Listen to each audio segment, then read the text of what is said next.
ВМРО ДПМН заврши внатрепартиската и коалицијска процедура за номинирање кандидати за градоначалници, потврди денеска председателот Христијан Мицкоски. До сега траеше внатрешно партиската процедура и внатрешно коалицијската процедура за номинирање на личности. Јас како председател на партијата, извршниот комитет го задржуваат правото да надвор од тој список кој што е доставен од општинските комитети предложиме имиња кои што мислиме дека треба да бидат дел од овој процес на анкетирање.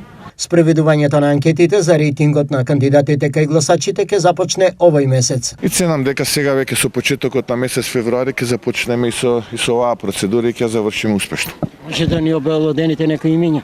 Па не би можел сега. Иако престојат анкети и нови партиски коалициони процедури, неколку имиња како нови веројатни кандидати за градоначалници веќе се издвојуваат. Тука, под ниедна дилема не доаѓа штипскиот градоначалник Иван Јорданов, со неголеми шанси за Карбинција Виктор Паунов, Александар Китански за Пехчево и Дејан Владев за Свети Николе.